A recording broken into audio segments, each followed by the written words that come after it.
Hi, I'm Issa Adney, and your word of the week is assiduous. Assiduous is an adjective that means being diligent, perseverant, and full of effort. Keep working hard and persevering on the project you're working on right now. A gentleman knows that assiduousness always leads to success.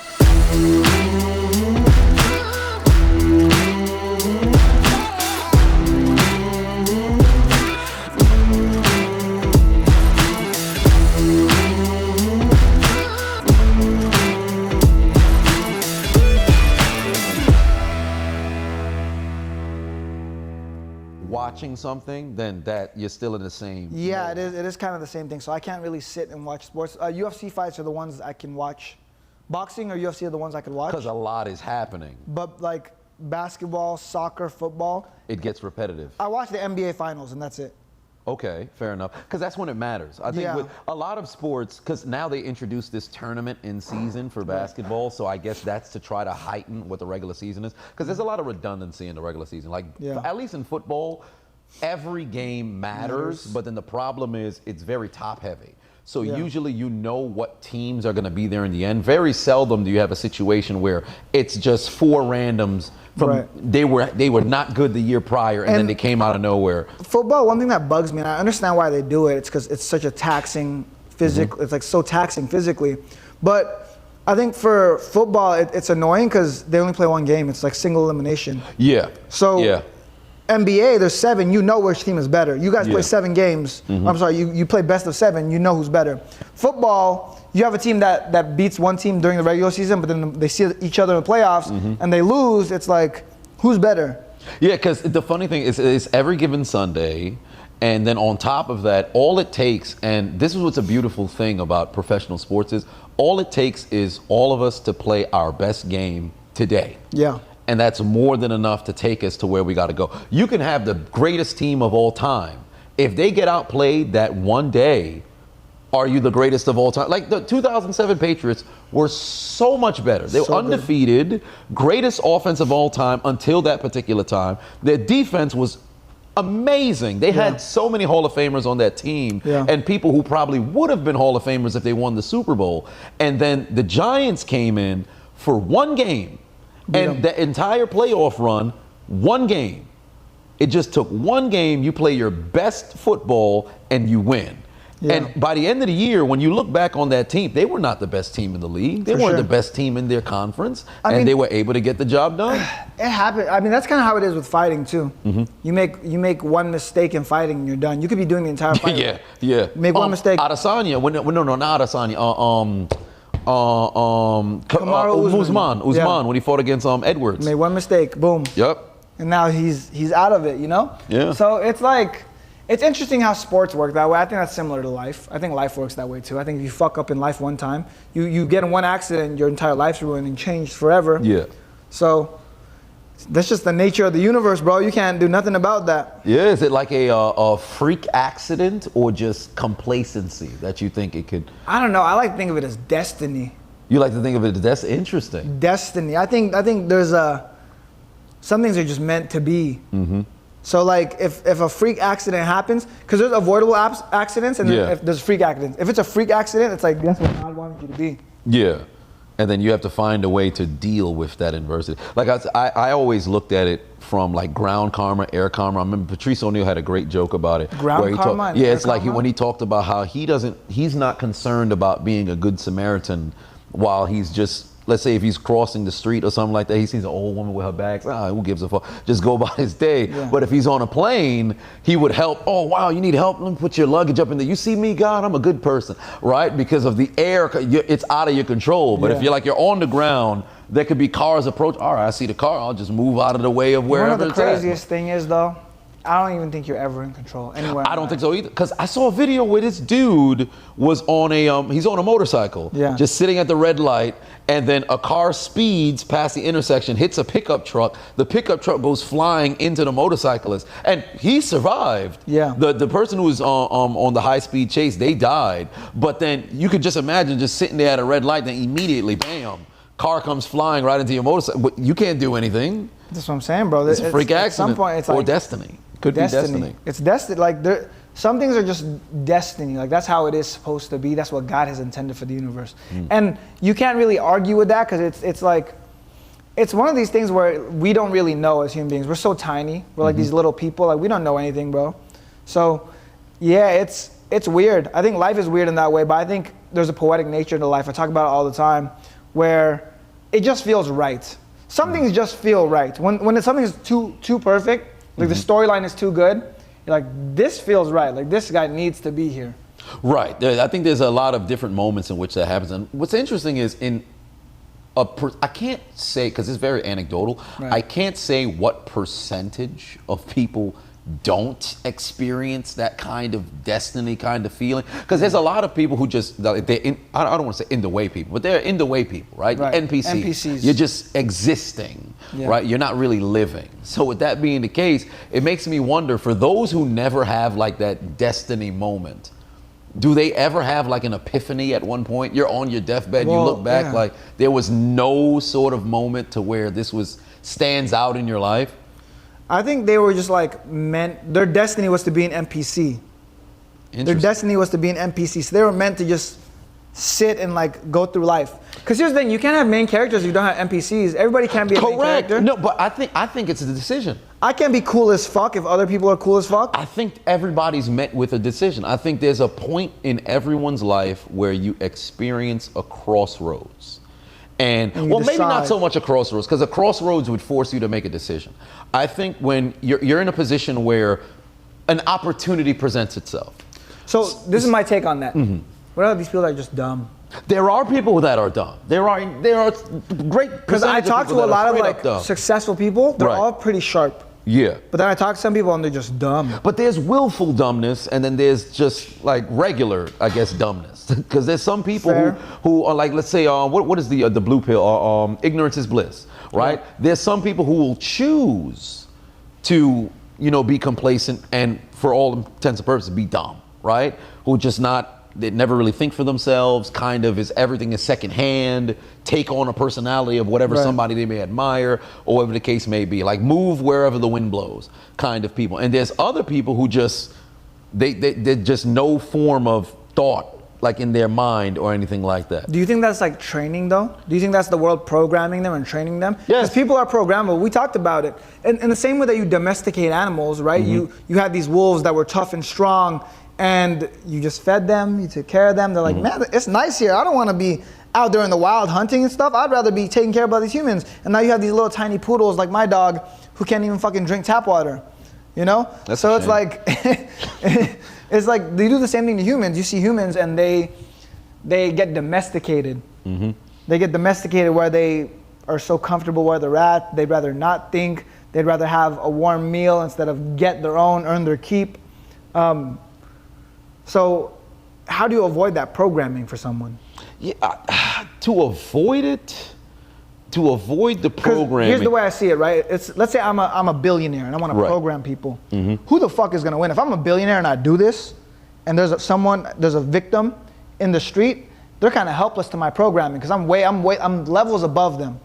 So I'm a billionaire. I'm someone that controls the world. I'm the Illuminati. I'm the globalist elite, right?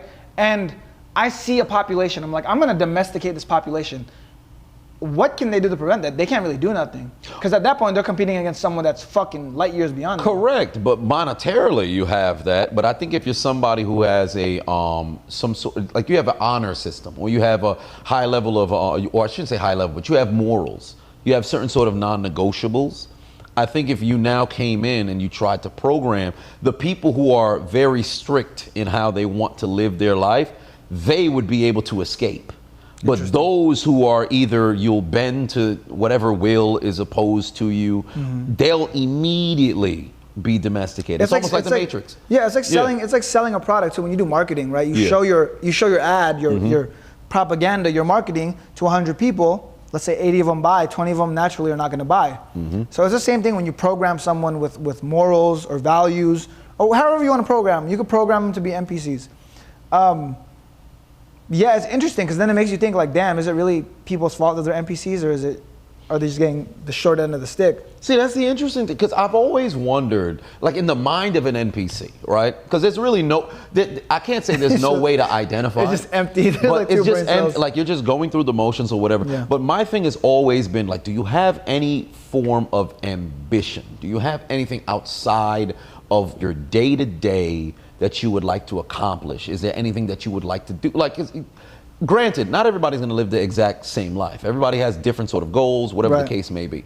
But do you never feel bizarre that it's like, all right, you get this 3-week total vacation per year, you're making, average particular kind of salary, you're navigating just through life, and everything is just flowing, but there's almost, you never get too high, you never get too low, you're just in the middle. You're like an in the middle kind of person. You never have any aspiration to say, yo, what if I just took a risk and went there? Even if you go down and you fail, at least all right, it never worked out. Right. But there's a lot of people just coast throughout the entire life. It's easy. It's easy. So I'd love to talk to someone who's like, let's just say, I don't want to say deathbed, but you're up there in age, like you're completely past it. And you're like, what were you thinking? What were you thinking? What can you, if you could talk to your younger self, what would you say? Do you have any regrets? Are you happy with how you live? I think people live and they die with those regrets, though.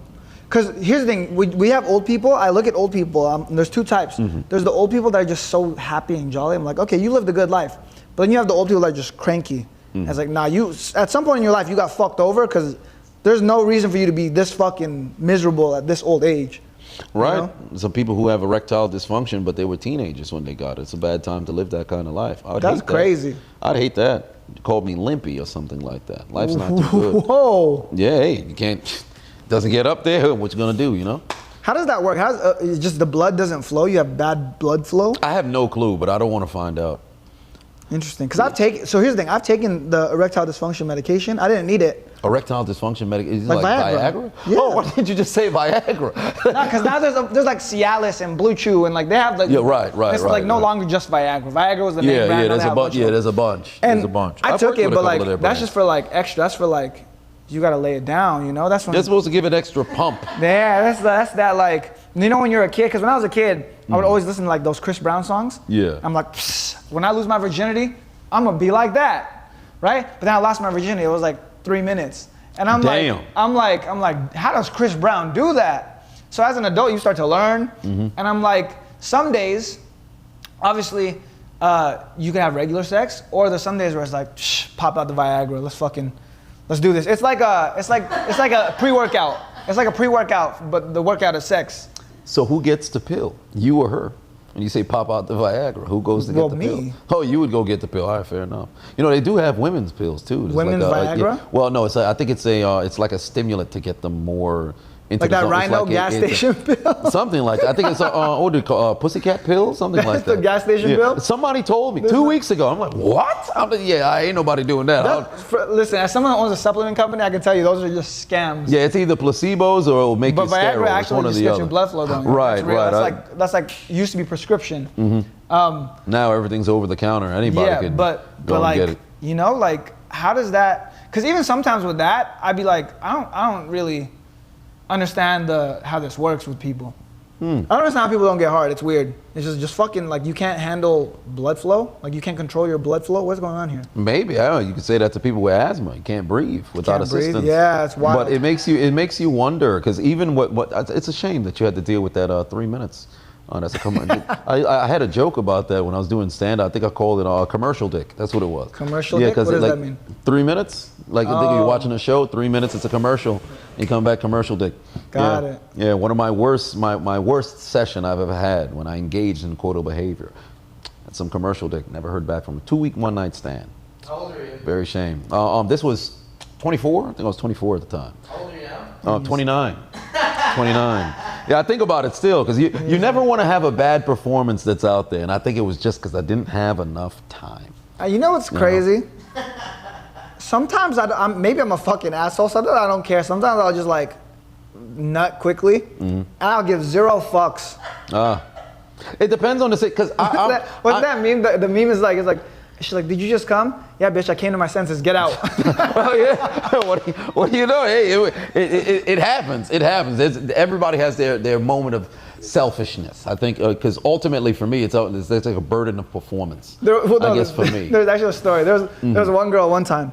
I was young. I was really young. I was like 21, and she was just like holding off. Like she was really just not letting me sleep with her. And I had to go on like I want to say like 7 or 8 dates. At some point, I was so far in, and I already knew I knew she was interested in me because like she would kiss me and like we would make out. We never had sex, but I was so far in that I'm like, fuck. If I give up now, I'm never gonna sleep with this girl. So I have to just play the long game. Yeah, make it. So make we're it there. Like this was like 8 or 9 dates, bro. And I remember when I finally got to sleep with her, I didn't even want it anymore. At some point, I didn't even want it, but I was like, I just need to do this to fucking not waste my time. I'm like too invested in this already. I gotta get it done. So I remember it was like, it was one of those commercial dick moments.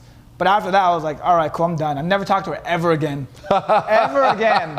Did she try to talk to you? Yeah, 100%. But Damn. I was just kind of like, man, you made me wait all that time. Like okay. It's like you get a meal, nice meal, smells good. You're like, this smells amazing. I can't wait to enjoy this fucking meal. It's gonna be so good.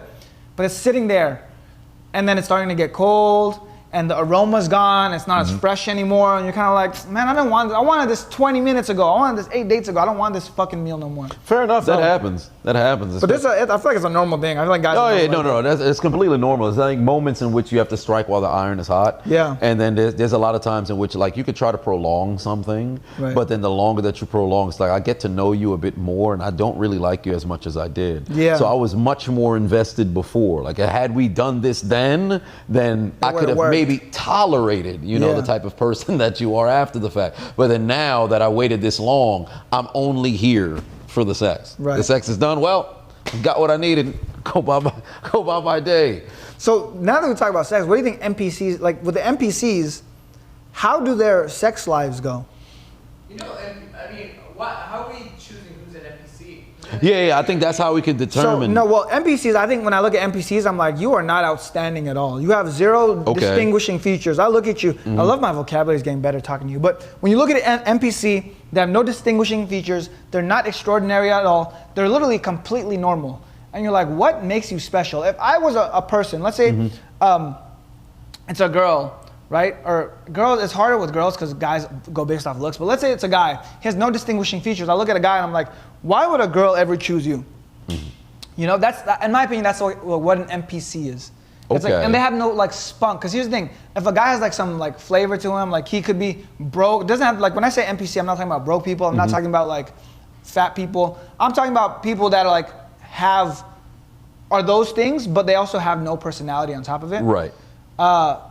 It's like a blank character. It's like a created character with no attributes. Yeah, no. Yeah, so like these types of people, and like you talk to them and they're boring. When I think NPC, that's what I think. Okay. So got you. With these types of people, are they? How does their sex life go? Like, what does that look like? How do they date? It's on par with the way that they live their life. How do they date? What are those dates like? NPC-ish. Like, what is that? Like, what is an NPC date though? Give me. All right. We can all brainstorm. I think NPC dates as bait, because you see how the conversation revolved around dating seems very redundant. Yeah. Like when people talk about whether it be like body count, right, or whatever the case may be, and everything is kind of just laid out to where anybody who's been on dates, anybody who's gone out, like, you're like, I would never, like on a consistent, or I should say you perform at a higher level, you would never have those kinds of conversations. So I would assume that's probably what their sex life may be. It's just a very circular type of conversation, date, performance in the bedroom. I think it's just, everything's just very complacent. Because there's, what is it for women? Like 71% don't orgasm or something like that. I'd assume they're sleeping with NPCs. So that's the statistic we use to track NPCs. Maybe. 71% of... Hey, did your girl come? No. NPC. That must be what you are. Hey man, I've been an NPC a couple times in my day, you feel me? Hey, not everybody's gonna shoot 100% from the field. You gotta just make sure that you either... you know what's funny? It's funny we talk about this because a lot of guys be like, man, I'll lay it down. I'm laying down. I'm like, you obviously don't get pussy. Yeah. Because if you did, you would not be talking like, man, I'll lay it down every time. Yeah. Every time I'm like, bro. You should never vouch for yourself. Yeah. Your partner should vouch. You should have some vouch for you. referral. Right. Referrals. Right. You should get some referral business. You know. You never speak on your own. Have her speak on your behalf. Well, like that's the thing, right? Like when you look at it, when you do the easiest types of dates are like the ones that where you have a mutual friend. Yeah. Everything like that, it just kind of works out. I had a friend. This is completely unrelated. This is where I kind of learned about women from. Dude was a thug. Served a couple years. Ah. I had never seen this before, but he legit just taught me my game. He made me a sexy beast, cause dude. So this dude, his name was Alex. Shout out Alex. I don't know where he's at this point in the world. Might be back in. But this dude Alex, he was in jail, had like 2 baby mothers. Damn. Tattoos all over. Yeah. Kind of long hair. Yeah. Dude wasn't necessarily bright. Probably kill me for saying that if he ever saw me. He would go to my house and murder me. But Alex, you're smart. But he wasn't necessarily the brightest. So I look at this and I'm like, growing up, people always tell you this is not what girls want. Girls don't want a guy with multiple baby mamas. Yeah. Not educated, been to jail. Yep. But this dude got so much pussy. Right. I have never seen a man talk to a woman, and it could be anybody, and we were selling cars together, but he would just talk to women, they would just giggle, like just giggle so much when they talk to him. And the way he would turn it on, right? Like he would just be dumb, and girls would find it so like cute and funny. Good example. We were having a conversation. Dropped the water bottle. Yeah, that happens. Good example, this dude, we were talking about something, and we're like, bro, I'm a connoisseur. Someone said that. And it was a conversation, guys, girls, like a group of people were there. Someone's like, I'm a connoisseur at this. And then he goes, this guy Alex goes, a connoisseur? Isn't that a bird? Wow. Wow. And they're like, that's a condor, fool. But he said, isn't that a bird? Literally all the girls just start dying, laughing, right?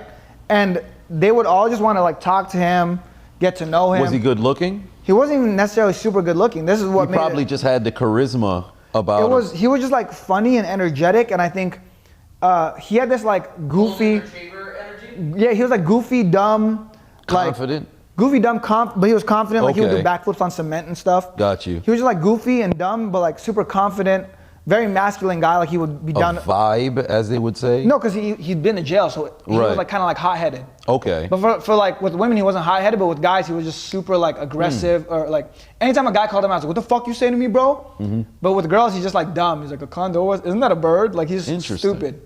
I remember, and I steal all of his moves to this day. I have a girlfriend. You now, studied him. Yeah, I literally studied him because we were friends. I would hang out with them. Yeah. And I remember we were at a bowling alley. We went to a bowling alley. People invited some like girls and stuff.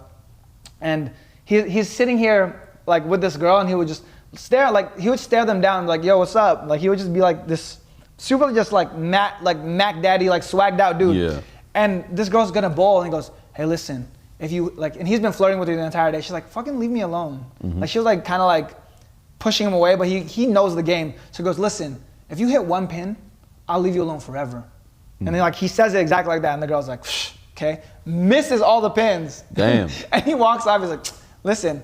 He's like, "Listen, I forgot the girl's name, but listen, you can't make it more obvious than that. I know you want me." And like, sure enough, this girl ends up like going home with him. I guess it's just he has a quiet. I can't say quiet confidence, but must have had a confidence about him and a presence per se. It's like like women like that, like not know-it-all, just good time, funny guy. Like that's what it is. So this guy literally just taught me everything about that. I realized I'm like, women don't want, because women say, I want a guy that makes 6 figures, and I want him to be super proper, and I want him to be emotional, and I want him to, like, they have this list, a laundry list of things. It's a creation within their own mind. This fucking dude had 2 baby mamas, been to jail, and women fucking loved him. Ain't that interesting? Because I've always found it funny when you look at the numbers, because there's more women than men. And then you look at the selectable men that get selected. Right. And you can see all of these how is it that this guy makes it to baby mom number 6, number 7? More often than not, you're not in a scenario where you didn't know there was other baby mothers.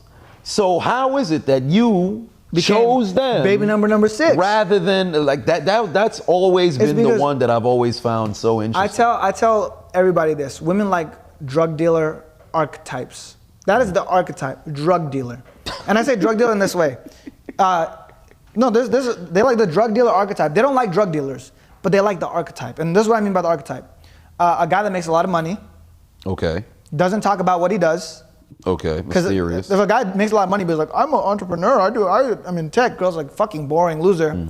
But if he makes a bunch of money, doesn't talk about what he does, is really fun, really like easygoing, and is willing to spend money. That's kind of like drug dealers. Think about all the drug dealers, they just spend money because they're not going to put it in the bank, so they just have all the cash. It's a lifestyle. Yeah, so it's like women like these drug dealer archetypes. On top of it, these guys are like the most fun because entrepreneurs, they're not fun. Yeah, because I can tell you from experience. I'm in my work zone. I'm fucking boring. You know, because redundant. Yeah, it's redundant. Like you just do your business. And there's no action. I think a lot of times you could have moments in which the women will be attracted to the thrill of everything. Like, because let's just say you were with a mafioso type person. It's just constant shootouts or whatever. You're living in danger. Right. I would assume, well, anybody with brain would assume that is not the type of life that one would want to live.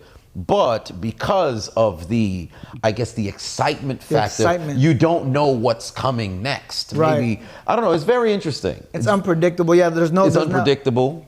So women like that drug dealer archetype. They don't want a drug dealer. That's not what I'm saying. I'm saying women like that like aura, that danger, that aura. But because drug dealers, because they don't like criminals.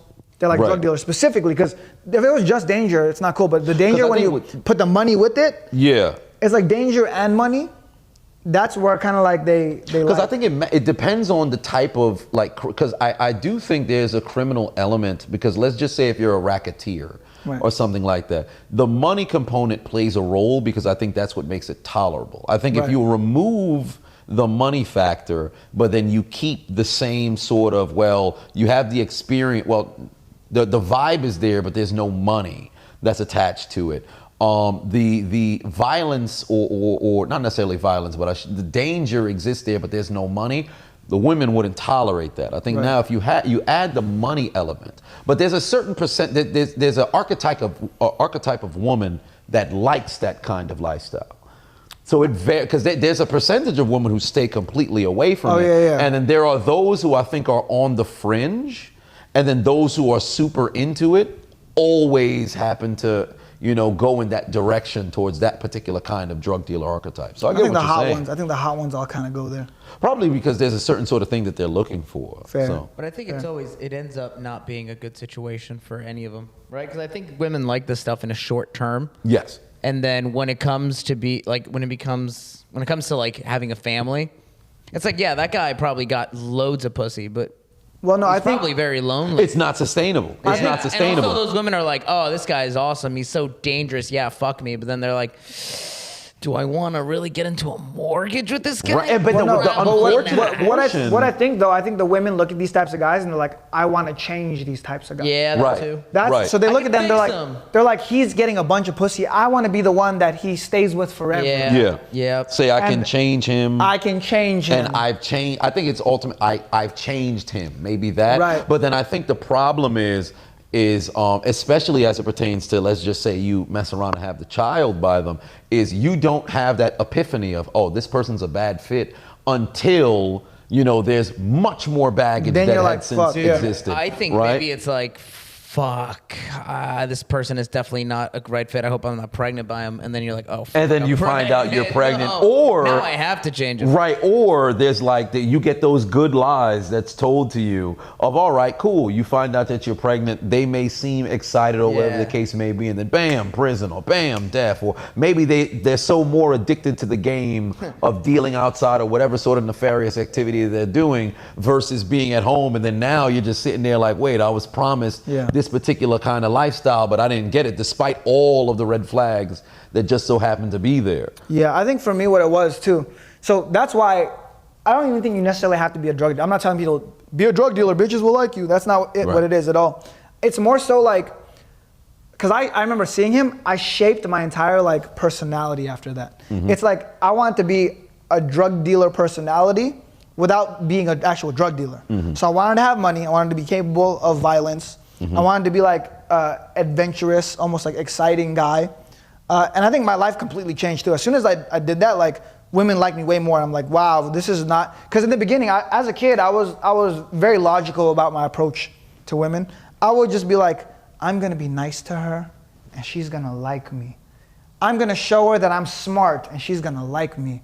Cause that's like what it is, right? I didn't have a father figure. And I realized at a very quick rate that like, that's not what it was. You gotta just be a drug dealer. You gotta just be a drug dealer. I think there's definitely a level of confidence that exists as well. Because on the flip side, you would have to look at it from the male perspective too. Yeah. Because although the goal was necessarily like, all right, I'm gonna go and court all of these ladies, I'm gonna get my roster going, and I'm gonna marry all of these women. No. You just wanted to sleep with these girls and move on with the rest of your life. So then on the flip side, you could look at it now with hindsight being 2020, like, although the experience must have been amazing, but are any of these women that you'd really want to settle down with? Let's say you have children. Would you tell like your daughter, hey, you should be like this woman? Would you tell your son, hey, you should date a woman like this? More often than not, no. Because the people who are attracted to that kind of explosive, destructive kind of lifestyle, more often than not, they're almost the other side of the same coin. Right. Because the same way that you love that drug dealer archetype, that drug dealer archetype loves that like gold diggerish kind of, empty kind of woman where everything's based on condition. I was thinking you could manufacture it, because I feel like I've manufactured it, because I'm not a pussy anymore.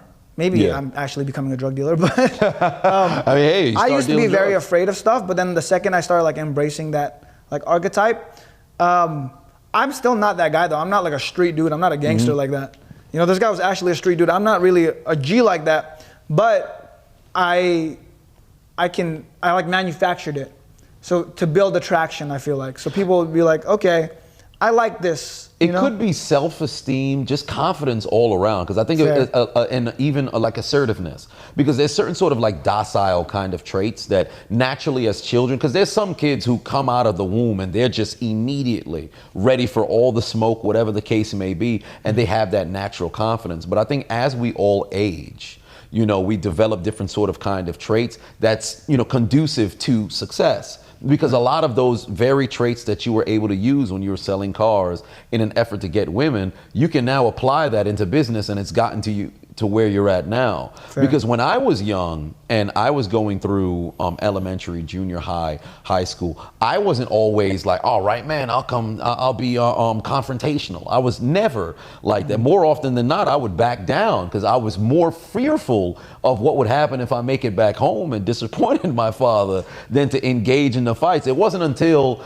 I had went to college that I really started to deal with confrontation. Well, at the tail end of my high school days is when I actually started to deal with confrontation, because at that point I'm like, you know what, I can't just keep sitting over here and not, like, I don't want to say pull the trigger per se, but I can't just be there letting things happen and I don't stand up for myself. Because I thought, what kind of adult would I want to be? What would an honorable, man look like? Yeah. And then I said, all right, how can I become that? There was certain sort of traits that I would have to activate. So then, all right, how do I operate when I'm at home? Why do I not do that when I'm outside?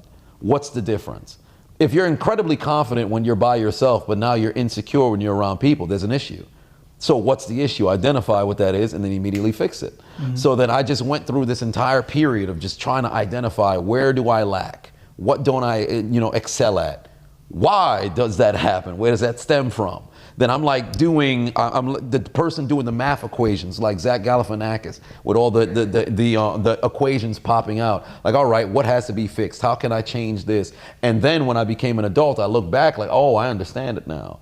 So a lot of times, I guess, to tie this all back to the NPCs, for them, it's like there's never that moment in which it's like, hey, I could crack out of this. Because I think there's now that we've been talking about it for a little bit, I think there are probably thoughts of, hey, my life is kind of common to everybody. There's nothing distinguished, about me. So it makes me think maybe that does happen, but they're just afraid to take the risk. Fair. Yeah, that's what I hear about a lot of people. They say, I'm afraid. There's two main excuses for NPCs. I'm afraid or I'm trying. Mm-hmm. I'm trying. I'm like, you're not trying hard enough.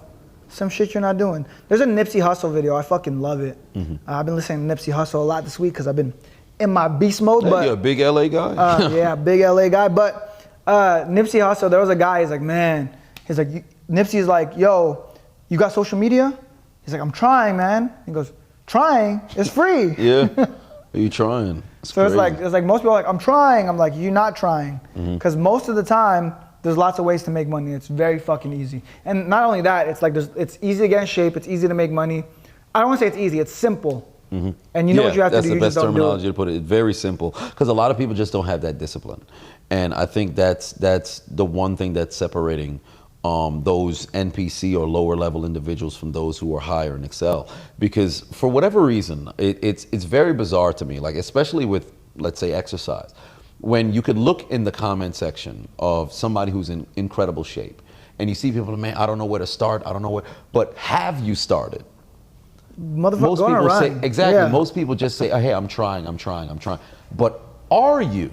Because if it's a matter of, all right, you're working out, but you have a terrible diet, Google exists. What are you eating? Is it healthy for you? Because if you're in a caloric deficit, you're constantly exercising, you're sleeping well, you're drinking your water. There's no possible way that you're not going to mess around and get in shape. It's impossible. You're doing everything correct. It's impossible. But if you're doing something that's incorrect, now if you don't know you're doing something that's incorrect, that's one thing.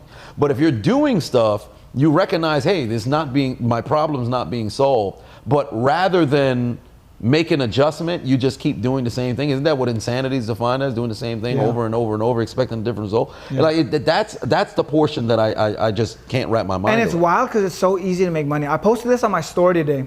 How easy it is to make money on the internet now. TikTok just released this new program, this creativity program, and they're paying like $1,000 to get 1 million views. Not a lot by any means, but let's say I'm broke. I'm 18 years old, broke, working a minimum wage job. Is it anything gets 1 million? I think the video has to be over a minute. Okay, got you. But here's an example of this. There was kids that's been editing my videos, and keep in mind, these videos have gone viral already. But he's just re-editing him in his style, taking the footage, recutting it up, and one video got 2 million views. On this feed, there's the feed has like the channel, the little TikTok account he opened up, has like freaking 6-7 million views. It's like $7,000 from just sitting on your computer editing stuff. I guarantee that's more than you can make at a job. Most jobs, right? Just to cook up like that. So it's wild how easy it is and how many different possibilities there are to do this stuff, and people don't do it. And even the willingness to go and search, because like if you go online, you type in how to make money, a bunch of different things pop up. Then choose one, educate yourself on it, just learn the trade. A lot of people just try a bunch of different things, like, all right, I'll try this, and then I'll try, you're giving like 10% to each business model. At least master one, go 100% in it, and if you fail and completely suck, you know you did everything that you could. Don't be in a situation where it's like, all right, well, they say that if I do social media marketing, I could get rich. Great. Oh, but wait a minute, I could try e-com. Oh, well, okay, I'll try a little bit of e-com. Wait a minute, they have ads over here. Let me try to do some ads. Oh man, that's not working. Maybe I could do Airbnb. Oh yeah, I'm trying Airbnb. Boy, trucking looks very attractive. You can't just keep doing a bunch of things, try to master one. They switch because it's not as easy as they thought. So exactly. Like, else. Yeah, man, it's hard. I feel like at this point we're like beating a dead horse because I feel like every episode turns into us talking about this. Yeah. So I feel like we said it so much, but it's like, bro, what the fuck else are we supposed to talk about? Like, because you can't. It's almost impossible to escape. Because you see it so often, right? Because in both of our business models, you come across people who want to either get into entrepreneurship or people who want to do their own business. Because us both being entrepreneurs in different sort of aspects, you're more primarily towards business, I'm more primarily entertainment. But in both of them, we're both in a situation where we're free, right? You wake up whatever time you want to wake up, you travel wherever the hell you want to travel, you do whatever the hell it is that you want to do. People want to live in that particular kind of lifestyle. But with that being the case, the fact that most aren't willing to do the work is crazy. I'll never understand that. Hell, even David being a producer, like you're in a spot where you wake up, you edit, you do what you got to do, but you're your own guy. You do whatever the hell you want, right? People probably go into school, right? Man, I want to be like where David's at or whatever. Okay, great. Are you willing to do the work? This is what you have to do. Oh boy, that seems kind of hard. Well, what do you think is going to happen? Why do you think life is supposed to be like a layup? Like it's a layup line, and everything's easy. So that's why they opt into the NPC. Because let's say you're born, and God gives you two paths. They're like, hey, there's this path. It's going to be really fucking hard. You're gonna cry a lot. You're gonna feel alone. You're gonna feel isolated. You're gonna have to work when all your other friends are having fun. Or there's this other path where you get to hang out with people all day, and you and your friends get to do stuff, and you don't have to use your brain at all. Choose your path. And some people are like, it's good. Let me take this one, versus the other one, right? It's like saying, maybe an easier, simplified version. Hey, do you want $1 million in 2 years, or do you want 50 grand today? That's funny. I was legit thinking the exact same thing just now. Yeah, do you want 50 grand today? Scenario, yeah.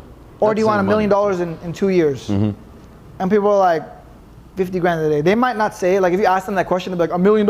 Yeah. But if you presented them with or maybe I give you $1 million in 2 years, right? There's a 99% chance you get $1 million in 2 years. They're still gonna choose the 50 grand. And you know what's funny is, because I was legit about to go there myself, because the people who say they'll take the money today, more often than not, they'll say, oh, I'll take that money today because I'll be able to flip it. The same thing that's necessary to flip 10 into 100, 100 into 1,000 is the same thing necessary to flip the million. If you can't flip what you have right now, there's no way you're gonna flip that amount of money, because you're gonna do the same thing that everybody else who done went bankrupt, who went broke, what they all did. Do you see this? There's a viral Jay-Z video. Have you seen it? When he was talking about giving his cousin. Kevin Hart. He's like, when you have money, like I go to Thanksgiving and my cousin asked me for $4,800 because it's $1 million play. Yeah. And bro, you might not get these because you're in the YouTube space, but because I do entrepreneurship vocally, all of my fucking DMs, hey, do you invest in people's businesses? Bro, I got this $1 billion opportunity for you. And it's like, dude, if you can't make $1 million on your own, what makes you think you can make $1 billion? Yeah. You know what happens if I give you money? You fucking, let's say people, and here's the thing, people always say, bro, give me 10 grand, I'm gonna flip it. Here's what's gonna happen. I'm gonna give you 10 grand, you're gonna fucking lose it, and a month later you're gonna be like, bro, give me another 10 grand, I can flip it. It's a fucking black hole. Yeah. And you're always gonna lose money, because if you can't manage, there's a saying, I don't know if this is biblical, or if this was just one of these gurus, but there's a saying and it goes, those who can manage a little, those who can't manage a little can't manage a lot, something like that. But it's true. If you can't flip $1 to $10, good luck fucking making $1 million. And I saw the backlash of that video, and I myself said, when I listened to it, if you can't understand what it is that he's trying to say, then you're the very person that he's talking about. Because they did the math of, well, if he is worth $2.5 billion, then $4,800 is equivalent to a dime. Yeah, but what you don't recognize is, all right, cool, I'll give you this $4,800. You go and try the business model, you fail. Okay, cool, I'll just come back, take another $4,800, because it's nothing to you. But you don't have the mindset to go and flip it. The thing is too, it's like that $4,800 is better spent with me. Exactly. Why the fuck would I give it to you so you could lose it? I'm proven. You give me $4,800, I'll turn it into 100 grand. You, on the other hand, you're not proven. Let alone have you ever even tried to. Because the funniest thing about it is, if you could do that with $4,800, you can get a line of credit for that. Like that. The bank, so here's the thing. If the banks can't trust you, why the fuck would I trust you? Exactly. Because people don't take into account, especially when it pertains to handouts, because they make it seem as if it's not a handout, but it is. Because if you came to me with a business model, with an entire plan, you have, this is going to be a short term, this is going to be a long term, I'm going to be able to acquire this is what the profitability will be, and you actually come with an entire model and you show that you were attempting to do it, or you had at least attempt prior and then you failed, or whatever the case is, that can be somebody who you might want to hear them out. But if you're just, hey man, give me the money and I'll make that happen, that's craziness. Or they'll be like, this is my idea, and it's like, cool, good for you.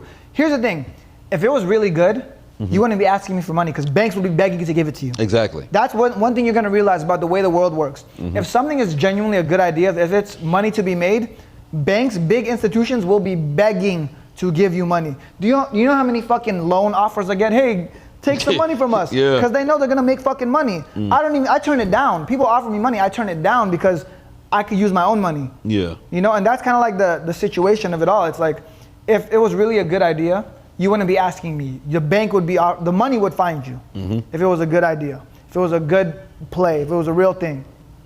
So ultimately, you have to depend on you. You can't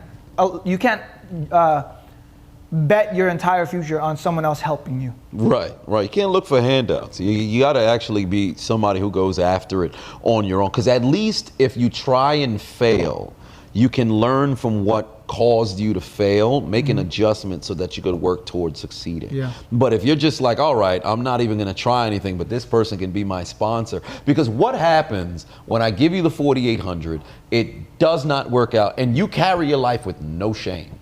You feel like I don't owe you anything. I just, I did what I had to do. I gave it a shot. It didn't work out. But you've got the money, so it's nothing you got to worry about. That's like a dime to you. That's crazy to me. Wow. I will never understand how people, because if, let's say, because I believe in reciprocity, right? We can close with this. I can't understand the thought process of somebody who doesn't feel like they have to do something reciprocal when somebody does a good deed. I'm not saying to do something with the intention of getting something back, but let's just say I come over to your place and for whatever reason, I finish eating, I go over to the sink, I notice there's other dishes in there. You don't have to tell me, I'll clean the dishes or whatever. But if, let's just say I just thought on my own, all right, well, I'll go and I'll clean the dishes. You come over to my house, you see something maybe, misplaced or whatever the case may be. Most people, or at least the people who have the right sort of mind would say, okay, I remember this person did this for me. I can do something for you. Right. And we don't have to say, you remember what I did for you. But it's just, I do something for you, you do something for me. I scratch your back, you scratch my back. There's just some people who just want their back scratched. And they do nothing, no back scratching for them. They don't do anything for anybody else. It's just, all right, I just want to be able to receive all of the good things, but then I give nothing. Right. So it's bizarre to me. I don't know. Maybe that's just a matter of karma. Maybe I don't know. It's weird. It's very weird. Yeah, but nevertheless, it's been another episode of the Assiduous podcast. Although we never did the intro. We didn't do the intro. But we can do the outro. We got into it. It was a good one. Right. We got into it. But I am the diligent, vigilant, meticulous, sagacious, conscientious, analytical, methodical individual, the Chisel Adonis. He is a serial entrepreneur, the Filipino Prince Tycoon, Rene Lacard. Tycoon. We are not tycoons, but assiduous. Assiduous. Our tycoons.